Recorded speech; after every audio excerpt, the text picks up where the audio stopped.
ಇದಕ್ಕೆ ವಿಧಾನ ಪರಿಷತ್ ಸದಸ್ಯರಾದ ಶ್ರೀಯುತ ನರಸಿಂಹನಾಯ್ಕರವರು ಅನುವಾದವನ್ನ ಮಾಡಲಿದ್ದಾರೆ.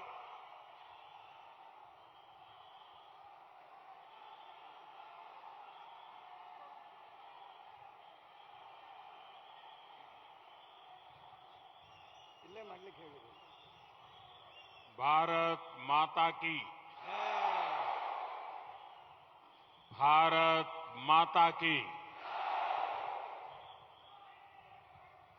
श्री राम अनुग्रहीसिदा ರಾಮನಗರ ಜಿಲ್ಲೆಯ ಜನತೆಗೆ ನನ್ನ ನಮಸ್ಕಾರಗಳು.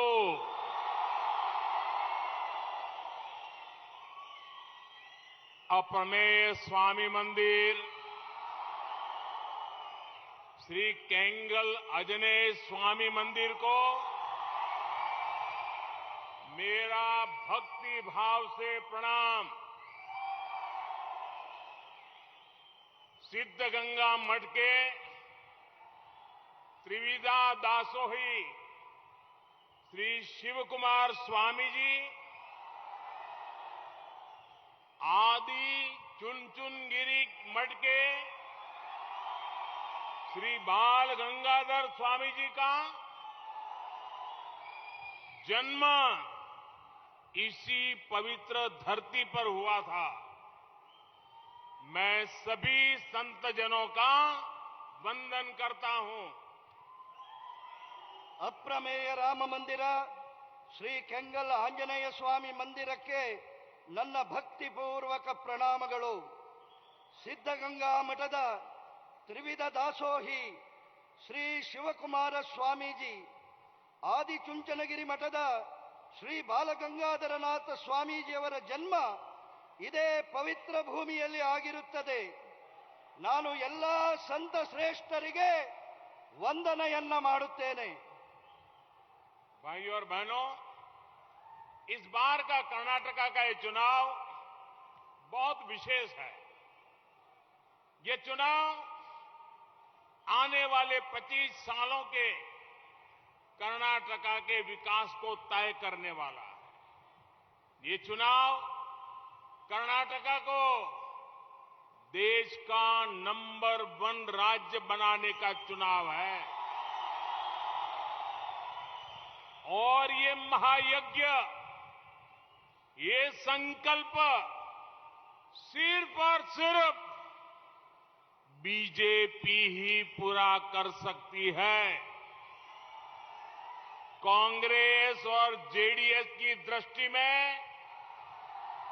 कर्नाटका सिर्फ एक एटीएम है, जबकि बीजेपी के लिए कर्नाटका देश के विकास का सबसे महत्वपूर्ण ग्रोथ इंजिन है.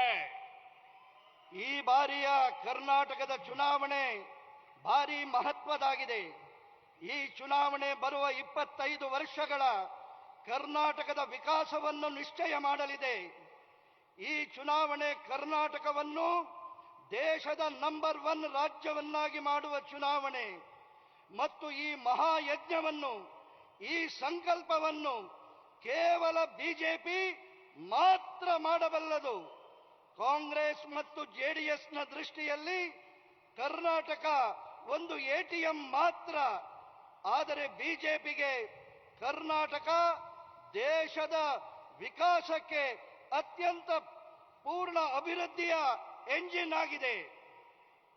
भाइयों और बहनों, कर्नाटका ने भी लंबे दौर तक अस्थिर सरकारों का नाटक देखा है.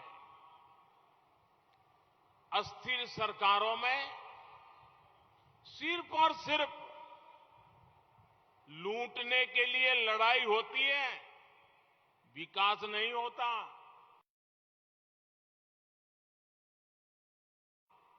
इस अस्थिरता के लिए सबसे बड़े जिम्मेदार कांग्रेस और जेडीएस है. ये दिखावे के लिए 2 दल है, लेकिन दिल से एक है. ये दिल्ली में साथ साथ रहते हैं, पार्लियामेंट में एक दूसरे का साथ देते हैं। ये दोनों दल परिवारवादी है, ये दोनों करप्शन को बढ़ावा देते हैं। इन दोनों दलों को अस्थिरता में अपॉर्चुनिटी दिखती है।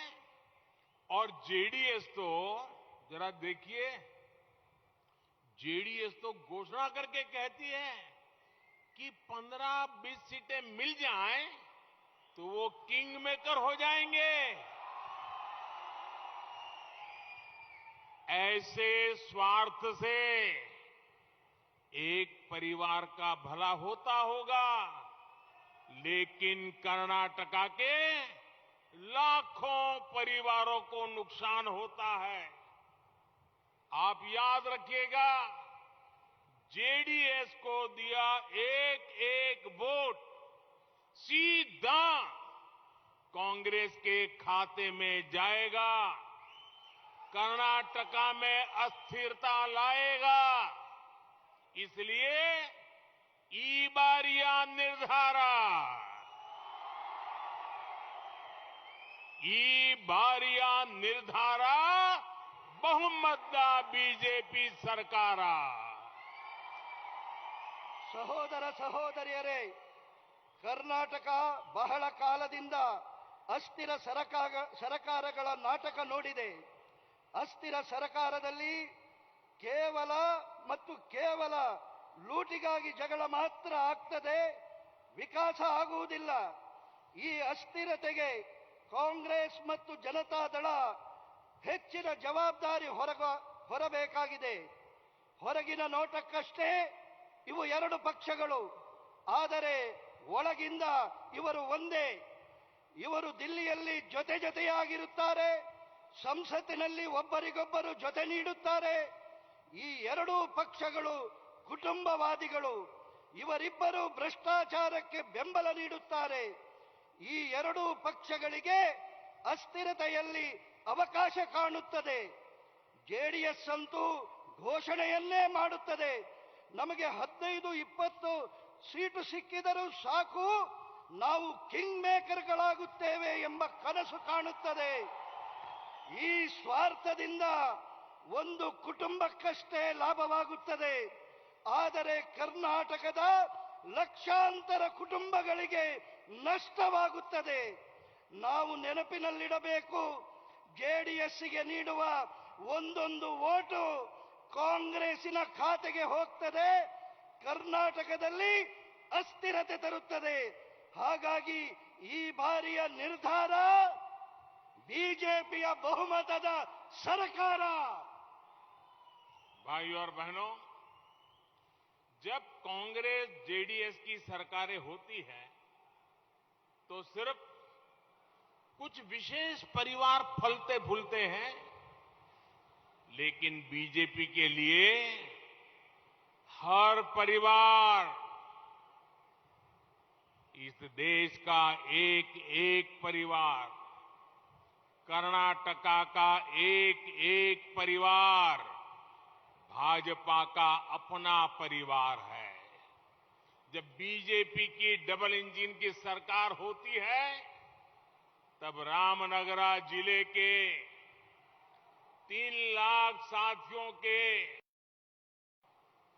बैंक अकाउंट खुलते हैं। जब बीजेपी सरकार बनती है, 2.5 लाख सामान्य परिवार दुर्घटना और जीवन बीमा से जुड़ते हैं। जब बीजेपी सरकार बनती है, करीब 50,000 साथी अटल पेंशन के हकदार होते हैं। जब बीजेपी सरकार बनती है, 7,000 से ज्यादा गरीब परिवारों के लिए पक्के घर स्वीकृत होते हैं। जब बीजेपी की डबल इंजन सरकार होती है, तब रामनगरा जिले के 90,000 परिवारों को नल से जल की सुविधा मिलती है। जब बीजेपी डबल इंजन सरकार होती है, बहनों को मुफ्त गैस कनेक्शन और टॉयलेट की सुविधा मिलती है। जब बीजेपी डबल इंजन सरकार होती है, हजारों परिवारों को मुफ्त इलाज मिलता है। जब बीजेपी डबल इंजन सरकार होती है, हजारों परिवारों को मुफ्त राशन मिलता है। जब बीजेपी सरकार होती है, सबको मुफ्त कोरोना का टीका मिलता है। यानी डबल इंजन सरकार मतलब सबकी सरकार, गरीब की सेवा करने वाली सरकार, शत-प्रतिशत लाभ देने वाली सरकार। ಸಹೋದರ ಸಹೋದರಿಯರೇ, ಯಾವಾಗೆಲ್ಲ ಕಾಂಗ್ರೆಸ್ ಜೆಡಿಎಸ್ನ ಸರ್ಕಾರ ಬರ್ತದೆ ಆವಾಗ ಕೇವಲ ಕೆಲವು ವಿಶೇಷ ಕುಟುಂಬಗಳಿಗೆ ಮಾತ್ರ ಪ್ರಯೋಜನವಾಗುತ್ತದೆ. ಆದರೆ ಬಿಜೆಪಿಗೆ ಕರ್ನಾಟಕದ ದೇಶದ ಪ್ರತಿಯೊಂದು ಕುಟುಂಬವೂ ಅದು ತನ್ನ ಕುಟುಂಬದಂತೆ. ಬಿಜೆಪಿಯ ಡಬಲ್ ಎಂಜಿನ್ ಸರ್ಕಾರ ಇರುವಾಗ ರಾಮನಗರದ ಜಿಲ್ಲೆಗೆ 3 ಲಕ್ಷ ಬಡ ಸ್ನೇಹಿತರಿಗೆ ಬ್ಯಾಂಕಿನ ಅಕೌಂಟ್ ತೆರೆಯುತ್ತದೆ. 2.5 ಲಕ್ಷ ಸಾಮಾನ್ಯ ಕುಟುಂಬಗಳಿಗೆ ಅಪಘಾತ ಮತ್ತು ಜೀವ ವಿಮೆಯ ಯೋಜನೆಯ ಜೊತೆಗೆ ಜೋಡಿಸಲಾಗುತ್ತದೆ. ಸುಮಾರು 50,000 ಜನ ಅಟಲ್ ಪೆನ್ಷನ್ನ ಹಕ್ಕುದಾರರಾಗುತ್ತಾರೆ. 7,000ಕ್ಕಿಂತಲೂ ಬಡ ಕುಟುಂಬಗಳಿಗೆ ಸುದೃಢವಾದ ಮನೆಗಳ ನಿರ್ಮಾಣ ಆಗ್ತದೆ. ಬಿಜೆಪಿಯ ಡಬಲ್ ಎಂಜಿನ್ ಸರ್ಕಾರ ಇರುವಾಗ ರಾಮನಗರ ಜಿಲ್ಲೆಯ 90,000 ಕುಟುಂಬಗಳಿಗೆ ನಲ್ಲಿ ನೀರಿನ ಸೌಲಭ್ಯ ಸಿಗ್ತದೆ. ಸಹೋದರಿಯರಿಗೆ ಉಚಿತ ಗ್ಯಾಸ್ ಕನೆಕ್ಷನ್, ಶೌಚಾಲಯಗಳು ಸಿಗುತ್ತದೆ. ಸಾವಿರಾರು ಕುಟುಂಬಗಳಿಗೆ ಆರೋಗ್ಯದ ಚಿಕಿತ್ಸೆಯ ಉಚಿತ ಸೇವೆ ಸಿಗುತ್ತದೆ. ಸಾವಿರಾರು ಕುಟುಂಬಗಳಿಗೆ ಉಚಿತ ರೇಷನ್ ಸಿಗ್ತದೆ. ಎಲ್ಲರಿಗೂ ಉಚಿತ ಕೊರೋನಾ ಲಸಿಕೆ ಸಿಗುತ್ತದೆ. ಅಂದರೆ ಡಬಲ್ ಎಂಜಿನ್ ಸರ್ಕಾರ ಅಂದರೆ ಅದು ಎಲ್ಲರ ಸರ್ಕಾರ, ಬಡವರ ಸೇವೆ ಮಾಡುವ ಸರ್ಕಾರ, 100ಕ್ಕೆ 100 ಪ್ರಯೋಜನ ನೀಡುವ ಸರ್ಕಾರ. भाइयों और बहनों, विश्वासघात का दूसरा नाम ही है कांग्रेस। कांग्रेस ने देश के किसानों के साथ भी हमेशा विश्वासघात किया है। कांग्रेस पहले उन परिस्थितियों को बनाने में ताकत लगाती थी जो किसानों को कर्ज में डुबो दे, फिर चुनाव आने पर कर्ज माफी का दिखावा करती थी। आप याद कीजिए, 2008 में चुनाव से पहले कांग्रेस ने झूठी कर्ज माफी घोषित की थी।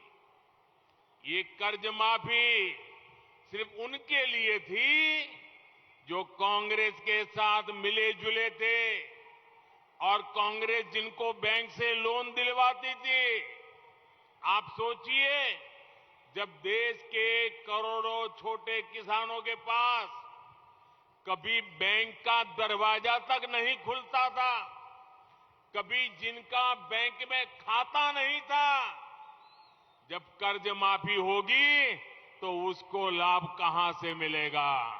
वो छोटे किसान बैंकों से नहीं बल्कि दूसरे ब्याजखोरों से, बाजार से कर्ज लेते थे।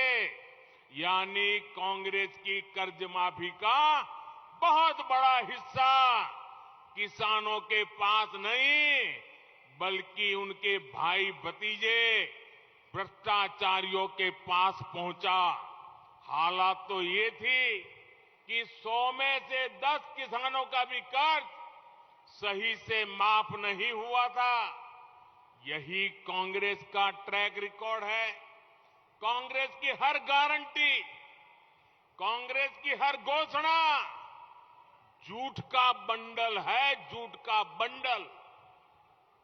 ಸಹೋದರ ಸಹೋದರಿಯರೇ, ಕಾಂಗ್ರೆಸ್ಸಿನ ಇನ್ನೊಂದು ಹೆಸರು ವಿಶ್ವಾಸಘಾತತನ. ದೇಶದ ರೈತರಿಗೂ ಕೂಡ ಯಾವಾಗಲೂ ವಿಶ್ವಾಸಘಾತ ಮಾಡಿದೆ.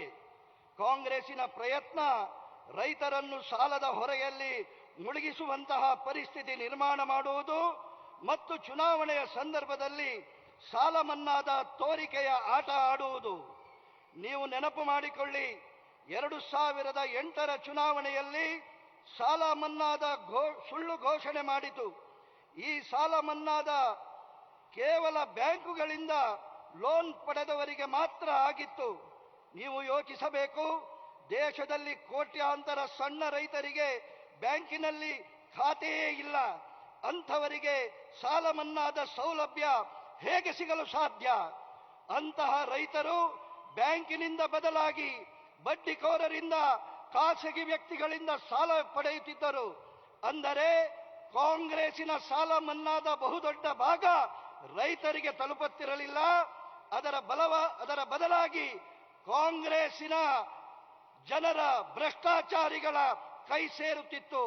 100ರಲ್ಲಿ 10 ರೈತರಿಗೂ ಸಾಲ ಮನ್ನಾ ಆಗದ ಪರಿಸ್ಥಿತಿ. ಇದು ಕಾಂಗ್ರೆಸ್ ನಡೆದು ಬಂದ ದಾರಿ. ಕಾಂಗ್ರೆಸ್ಸಿನ ಪ್ರತಿಯೊಂದು ಗ್ಯಾರಂಟಿ, ಕಾಂಗ್ರೆಸ್ಸಿನ ಪ್ರತಿಯೊಂದು ಘೋಷಣೆ ಅದು ಸುಳ್ಳಿನ ದೊಡ್ಡ ಮೂಟೆ. साथियों, आजकल कांग्रेस के लोग यहां भी झूठी गारंटी लेकर घूम रहे हैं. मैं आपको बताता हूं सच्ची गारंटी क्या होती है. हम पीएम किसान सम्मान निधि से हर साल हजारों करोड़ रुपए देते हैं, वो भी सीधे किसान के बैंक अकाउंट में. अभी तक देश में लगभग 2.5 लाख करोड़ रुपए किसानों के बैंक खाते में सीधे भेजे जा चुके हैं. इसमें से यहां कर्नाटका के भी किसानों को 18,000 करोड़ रुपए मिले हैं. मैं रामनगरा के किसानों की बात करूं तो उन्हें भी पीएम किसान सम्मान निधि के करीब 300 करोड़ रुपए मिले हैं. 6,000 केंद्र से और 4,000 राज्य से, यानी किसान को डबल इंजन का डबल बेनिफिट हुआ. ये चुनाव से पहले किया गया खेल नहीं, बल्कि वो सच्ची गारंटी है जो किसानों तक हमेशा पहुंचती है. ಸ್ನೇಹಿತರೆ, ಇತ್ತೀಚೆಗೆ ಕಾಂಗ್ರೆಸ್ಸಿನ ಜನರು ಇಲ್ಲಿಯೂ ಸುಳ್ಳಿನ ಗ್ಯಾರಂಟಿ ಹಿಡಿಕೊಂಡು ತಿರುಗಾಡುತ್ತಿದ್ದಾರೆ. ನಾನು ನಿಮಗೆ ನಿಜವಾದ ಗ್ಯಾರಂಟಿ ಹೇಳಬಯಸುತ್ತೇನೆ. ನಾವು ಪ್ರಧಾನಮಂತ್ರಿ ಕಿಸಾನ್ ಸಮ್ಮಾನ್ ನಿಧಿಯನ್ನು ಪ್ರತಿ ವರ್ಷ ಸಾವಿರಾರು ಕೋಟಿ ನೀಡುತ್ತಿದ್ದೇವೆ. ಅದು ನೇರವಾಗಿ ರೈತರ ಬ್ಯಾಂಕ್ ಅಕೌಂಟ್ಗಳಿಗೆ ಹೋಗುತ್ತಿದೆ. ಇಲ್ಲಿಯವರೆಗೆ ಸುಮಾರು 2.5 ಲಕ್ಷ ಕೋಟಿ ರೂಪಾಯಿಗಳು ರೈತರ ಅಕೌಂಟ್ಗಳಿಗೆ ಕಳಿಸಲ್ಪಟ್ಟಿದೆ. ಅದರಲ್ಲಿ ಕರ್ನಾಟಕದ ರೈತರಿಗೆ 18,000 ಕೋಟಿ ರೂಪಾಯಿಗಳು ಸಿಕ್ಕಿರುತ್ತದೆ. ನಾನು ರಾಮನಗರದ ರೈತರ ಬಗ್ಗೆ ಹೇಳುವುದಾದರೆ, ಅವರಿಗೆ ಪ್ರಧಾನಮಂತ್ರಿ ಕಿಸಾನ್ ಸಮ್ಮಾನ್ ನಿಧಿಯ 300 ಕೋಟಿ ರೂಪಾಯಿಗಳು ಸಿಕ್ಕಿರುತ್ತದೆ. 6,000 ಕೇಂದ್ರದಿಂದ ಮತ್ತು 4,000 ರಾಜ್ಯದಿಂದ. ಅಂದರೆ ಡಬಲ್ ಇಂಜಿನ್ ಸರ್ಕಾರದಿಂದ ರೈತರಿಗೆ ಡಬಲ್ ಲಾಭ ಆಗಿದೆ. ಇದು ಚುನಾವಣೆಯ ಮೊದಲು ಆಡಿದ ನಾಟಕವಲ್ಲ, ಬದಲಾಗಿ ನಿಜವಾಗಿ ರೈತರಿಗೆ ತಲುಪುತ್ತಿರುವ ಗ್ಯಾರಂಟಿಯಾಗಿದೆ.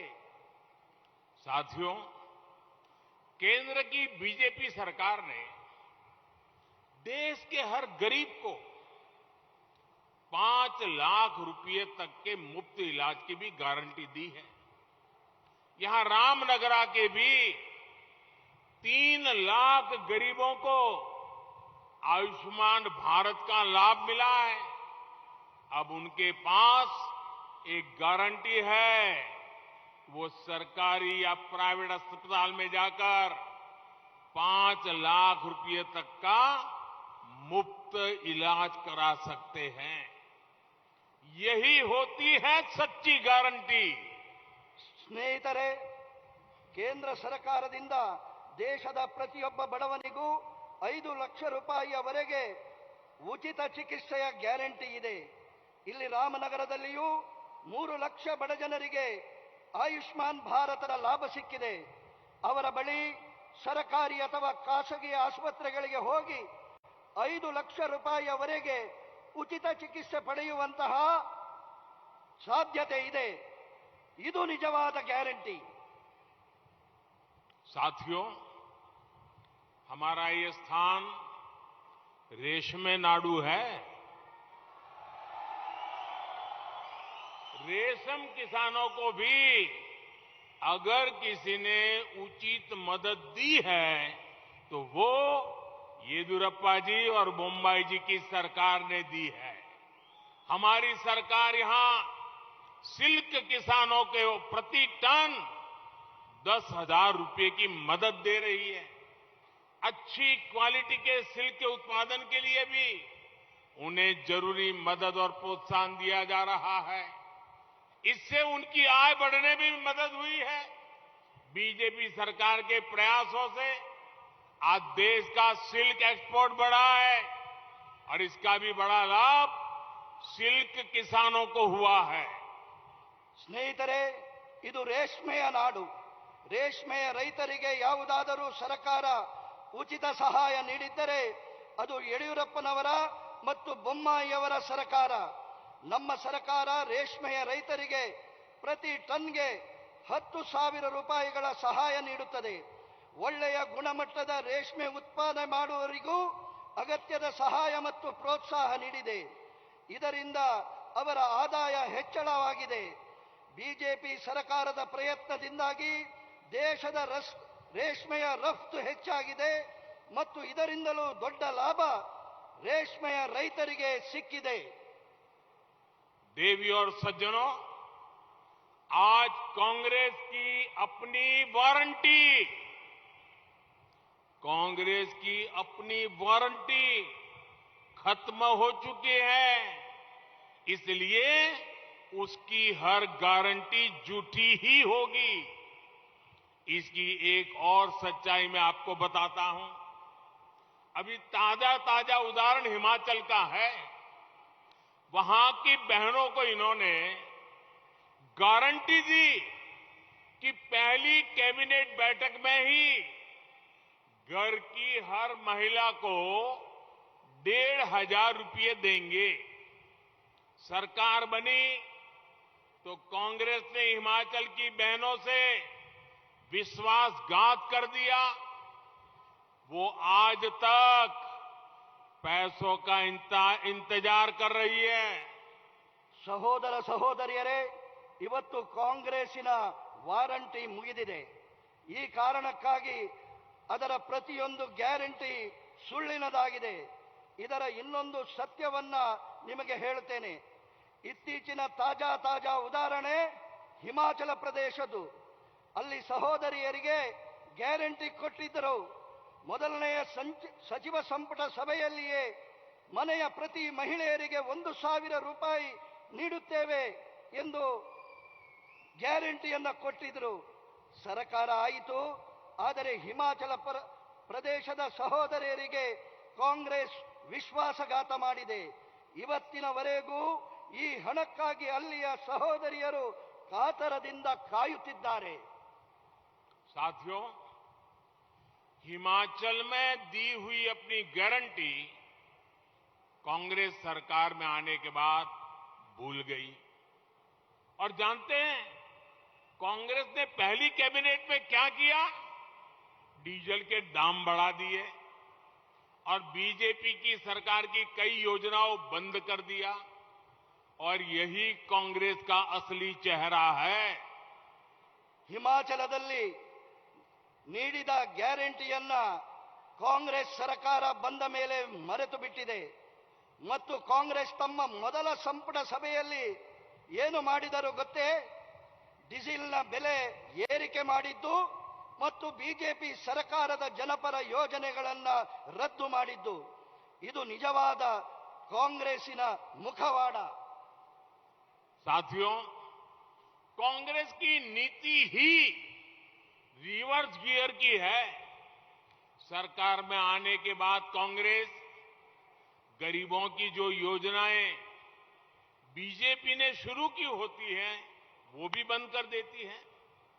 कर्नाटका के मेरे भाइयों और बहनों, आप याद रखिए, बीजेपी के सरकार के अच्छे फैसले पर, हर बड़े फैसले पर कांग्रेस रिवर्स गियर लगा देगी और जेडीएस कांग्रेस की बी टीम की तरफ उसकी हर बात मान भी लेगी। इसलिए कर्नाटका के लोगों को कांग्रेस और जेडीएस दोनों से सतर्क रहना है। अब कर्नाटका रिवर्स गियर में नहीं जा सकती। अब कर्नाटका को डबल इंजन की डबल शक्ति से ही आगे बढ़ाना है। ಕಾಂಗ್ರೆಸ್ಸಿನ ನೀತಿಗಳೇ ರಿವರ್ಸ್ ಗೇರಿನದ್ದಾಗಿದೆ. ಸರ್ಕಾರ ರಚನೆ ಮಾಡಿದ ಮೇಲೆ ಬಡವರ ಪರವಾಗಿ ಪ್ರಾರಂಭ ಮಾಡಿದ ಬಿಜೆಪಿಯ ಯೋಜನೆಗಳು ಬಂದ್ ಮಾಡುತ್ತದೆ. ಕರ್ನಾಟಕದ ನನ್ನ ಸಹೋದರ ಸಹೋದರಿಯರೇ, ಬಿಜೆಪಿಯ ಪ್ರತಿಯೊಂದು ಒಳ್ಳೆಯ ನಿರ್ಧಾರಗಳು, ಪ್ರತಿಯೊಂದು ದೊಡ್ಡ ನಿರ್ಧಾರಗಳನ್ನ ಕಾಂಗ್ರೆಸ್ ಹಿಂದಕ್ಕೆ ಪಡೆಯಲಿದೆ ಮತ್ತು ಜೆಡಿಎಸ್ ಕಾಂಗ್ರೆಸ್ನ ಬಿ ಟೀಮಿನಂತೆ ಅವರ ಮಾತುಗಳನ್ನು ಒಪ್ಪಿಬಿಡುತ್ತಾರೆ. ಆದ್ದರಿಂದ ಕರ್ನಾಟಕದ ಜನತೆ ಕಾಂಗ್ರೆಸ್ ಮತ್ತು ಜೆಡಿಎಸ್ನ ಬಗ್ಗೆ ಎಚ್ಚರಿಕೆಯಿಂದ ಇರಬೇಕಾಗಿದೆ.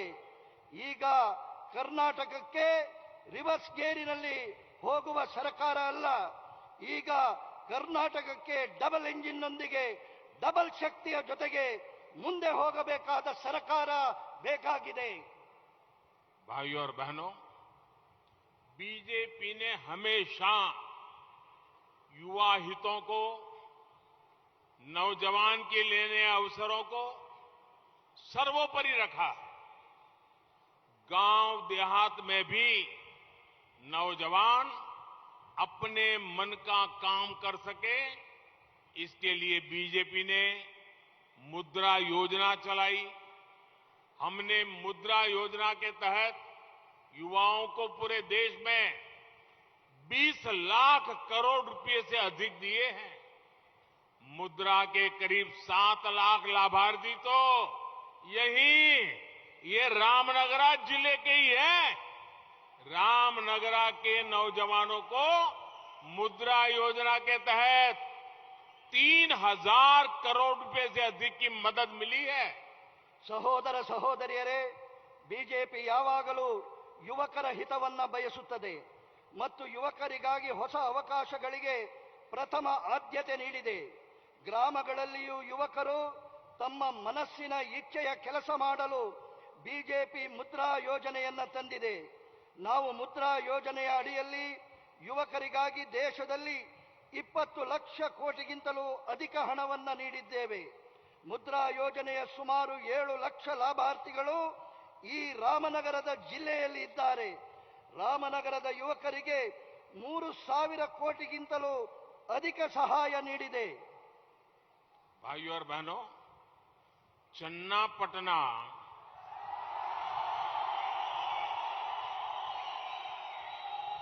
ये चन्नापटना तो लैंड ऑफ टॉयज भी है, लेकिन कांग्रेस ने हमारे इस परंपरागत खिलौने उद्योग को भी बर्बाद कर दिया। सस्ते विदेशी खिलौनों से भारत के बाजारों को भर दिया था। मुझे याद है, मैंने मन की बात में चन्नापटना के टॉयज हब, हमारे कुशल कारीगरों की बात की थी। मैंने देशवासियों से भारतीय खिलौनों को खरीदने का आह्वान किया था। मुझे बताते हुए गर्व है कि ऐसे प्रयासों से विदेशी खिलौनों के आयात में 70% कमी आई है। वहीं भारतीय खिलौनों का निर्यात में इतनी ही वृद्धि हुई है। आज हजारों करोड़ रुपए का खिलौनों का एक्सपोर्ट हम कर रहे हैं। इससे रामनगरा टॉयज उद्योग को भी बहुत लाभ हुआ है। ಸಹೋದರ ಸಹೋದರಿಯರೇ, ಚನ್ನಪಟ್ಟಣ ಇದು ಗೊಂಬೆಗಳ ನಾಡು. ಆದರೆ ಕಾಂಗ್ರೆಸ್ ನಮ್ಮ ಇಲ್ಲಿಯ ಪರಂಪರಾನುಗತ ಗೊಂಬೆಗಳ ಉದ್ಯೋಗವನ್ನು ನಾಶ ಮಾಡಿತ್ತು. ಕಡಿಮೆ ಬೆಲೆಯ ವಿದೇಶಿ ಬೊಂಬೆಗಳಿಂದ ಭಾರತದ ಮಾರುಕಟ್ಟೆಯನ್ನ ತುಂಬಿಸಿತ್ತು. ನನಗೆ ನೆನಪಿದೆ, ನಾನು ಮನದ ಮಾತು ಮನ್ ಕಿ ಬಾತ್ ಕಾರ್ಯಕ್ರಮದಲ್ಲಿ ಚನ್ನಪಟ್ಟಣದ ಬೊಂಬೆಗಳ ನಾಡಿನ ಮತ್ತು ಇಲ್ಲಿಯ ಕುಶಲಕರ್ಮಿಗಳ ಬಗ್ಗೆ ಮಾತನಾಡಿದ್ದೆ. ನಾನು ದೇಶದ ಪ್ರಜೆಗಳಲ್ಲಿ ಭಾರತೀಯ ಬೊಂಬೆಗಳನ್ನ ಕೊಳ್ಳುವಂತೆ ಆಹ್ವಾನ ನೀಡಿದ್ದೆ. ನನಗೆ ಹೇಳಲು ಹೆಮ್ಮೆ ಅನಿಸುತ್ತದೆ, ಈ ಪ್ರಯತ್ನದ ಕಾರಣಕ್ಕಾಗಿ ವಿದೇಶಿ ಬೊಂಬೆಗಳ ಆಮದು 70% ಕಡಿಮೆಯಾಗಿದೆ. ಅದರ ಜೊತೆಗೆ ಭಾರತದ ಬೊಂಬೆಗಳ ರಫ್ತು ಅಷ್ಟೇ ಪ್ರಮಾಣದಲ್ಲಿ ವೃದ್ಧಿಯಾಗಿದೆ. ಇವತ್ತು ಸಾವಿರಾರು ಕೋಟಿ ರೂಪಾಯಿಗಳ ಬೊಂಬೆ ರಫ್ತು ಮಾಡುತ್ತಿದ್ದೇವೆ. ಇದರಿಂದಾಗಿ ರಾಮನಗರದ ಬೊಂಬೆಗಳ ಉದ್ಯೋಗಕ್ಕೆ ತುಂಬಾ ಲಾಭವಾಗಿದೆ. भाइयों और बहनों, बीजेपी की डबल इंजन सरकार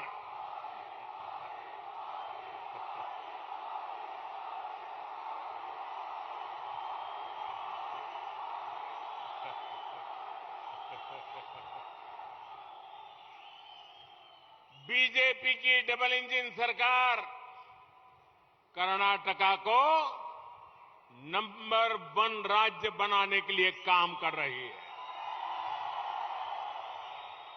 बेंगलुरु मैसूरू एक्सप्रेस वे हो या फिर वंदे भारत ट्रेन, ये बीजेपी के सरकार के प्रयासों का प्रमाण है.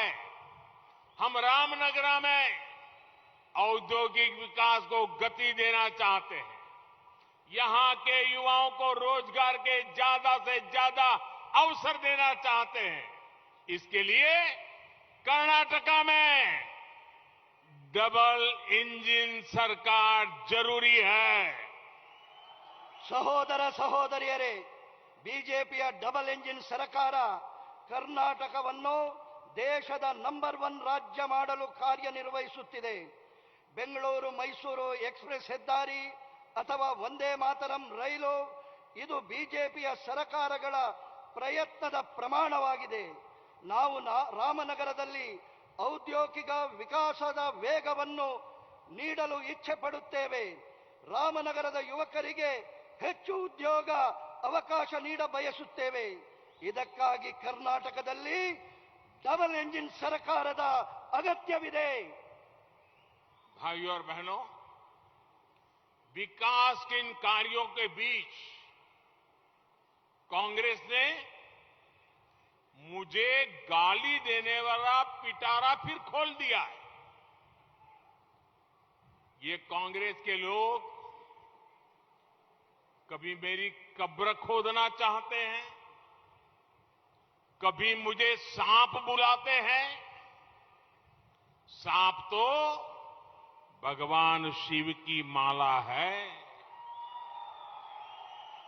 मेरे शिव तो आप हैं, जनता जनार्दन है. इसलिए इनकी इस गाली को भी मैं सिर माथे पर लेता हूं. ये गाली देते रहे, लेकिन आपको याद रखना है, ಈ ಬಾರಿಯ ನಿರ್ಧಾರ ಬಹುಮತದ बीजेपी सरकार. और मैं देख रहा हूं कांग्रेस के नेताओं में गाली देने की स्पर्धा चल रही है. मैंने आज ही मन की बात की सेंचुरी पूरी की है. मुझे लगता है कांग्रेस गाली देने की सेंचुरी इसी चुनाव में लगा देगी, ऐसा लगता है. 10 मई को चुनाव होने वाला है. आप सबसे मेरा आग्रह है, हर पोलिंग बूथ में हर घर जाइए, हर मतदाता को मिलिए. मिलेंगे ना? घर घर जाएंगे, बताएंगे लोगों को, भाजपा को डबल इंजन सरकार बनाने के लिए मत देने के लिए कहेंगे. आप जब लोगों के घर जाएंगे तो मेरी एक बात बताएंगे. बताएंगे? जरा हाथ ऊपर करके बोलिए तो पता चले. आप एक एक व्यक्ति को मिलकर के मेरा एक काम करोगे? हाथ ऊंचा करके बताइए, करोगे? मेरा पर्सनल काम है, करोगे? चुनाव है तो भी करना पड़ेगा, करोगे? पक्का करोगे? देखिए, यहां से जब जाएंगे तो 10 तारीख तक जिस जिसको मिलेंगे सबको बताना, ये हमारे प्रधान सेवक मोदी दिल्ली से आए थे, चन्नापटना आए थे और उन्होंने आपको नमस्कार कहा है, आपको प्रणाम भेजा है। क्या ये आप कहेंगे? घर घर जाकर के मेरा नमस्कार पहुंचाएंगे, हर किसी को मेरा प्रणाम पहुंचाएंगे, माताओं बहनों से आशीर्वाद लेंगे, बुजुर्गों से आशीर्वाद लेंगे। ये कर्नाटका के रामनगरा के लोगों का आशीर्वाद मुझे नई ताकत देगा, नई ऊर्जा देगा, देश के लिए काम करने के लिए मुझे दौड़ने की ताकत दे देगा। इसलिए आपसे मेरी प्रार्थना है, घर घर जाइए और सबको बताइए मोदी जी ने आपको प्रणाम भेजा है। ಸಹೋದರ ಸಹೋದರಿಯರೇ, ವಿಕಾಸದ ಈ ಕಾರ್ಯಗಳ ನಡುವೆ ಕಾಂಗ್ರೆಸ್ ನನ್ನ ಬಗ್ಗೆ ಅವಹೇಳನದ ಮಾತುಗಳ ಪೆಟ್ಟಿಗೆ ತೆರೆದಿದೆ. ಒಮ್ಮೆ ನನ್ನ ಗೋರಿಯನ್ನು ತೋಡಲು ಬಯಸಿದರೆ ಇನ್ನೊಮ್ಮೆ ನನ್ನನ್ನು ಸರ್ಪವೆಂದು ಕರೆಯುತ್ತಾರೆ. ಸರ್ಪ ಭಗವಾನ್ ಶಿವನ ಕೊರಳ ಮಾಲೆಯಾಗಿದೆ. ನನ್ನ ಈಶ್ವರ ಸ್ವರೂಪಿಗಳು ನೀವು ಜನತಾ ಜನಾರ್ದನರು. ಹಾಗಾಗಿ ಅವರ ಅವಹೇಳನದ ಮಾತುಗಳನ್ನ ಶಿರಧಾರಣೆ ಮಾಡಿ ನಿಮ್ಮ ಬಗ್ಗೆ ಸತತವಾಗಿ ನಿರಂತರವಾಗಿ ಕೆಲಸ ಮಾಡುತ್ತಾ ಹೋಗುತ್ತೇನೆ. ಅವರು ಬೈಯುತ್ತಾರೆ, ನಾನು ಕೆಲಸ ಮಾಡುತ್ತೇನೆ. ಆದರೆ ನೀವು ನೆನಪಿಡಬೇಕಾಗಿದೆ, ನಾನು ಇವತ್ತು ಮನ್ ಕಿ ಬಾತ್ನ 100ನೇ ಅಧ್ಯಾಯವನ್ನ ಜನರೊಂದಿಗೆ ಮಾತನಾಡಿದ್ದರೆ ಕಾಂಗ್ರೆಸ್ಸಿನೊಳಗೆ ಸ್ಪರ್ಧೆ ಏರಿದೆ. ಯಾರು ಯಾವಾಗ 100 ಅವಹೇಳನದ ಮಾತುಗಳನ್ನ ಆಡುವುದರ ಬಗ್ಗೆ ಅವರೊಳಗೆ ಸ್ಪರ್ಧೆ ಇದೆ.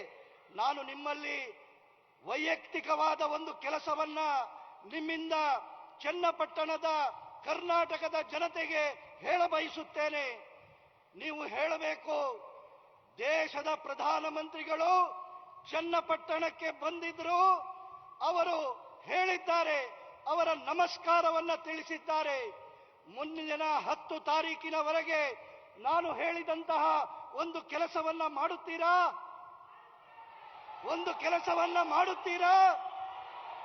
ಪ್ರತಿ ಮನೆಗೆ ಹೋಗಬೇಕು, ತಾಯಂದಿರನ್ನ ಮಾತನಾಡಿಸಬೇಕು, ಹಿರಿಯರ ಆಶೀರ್ವಾದ ಪಡಿಬೇಕು, ಭಾರತೀಯ ಜನತಾ ಪಾರ್ಟಿಯನ್ನ ಗೆಲ್ಲಿಸಬೇಕು.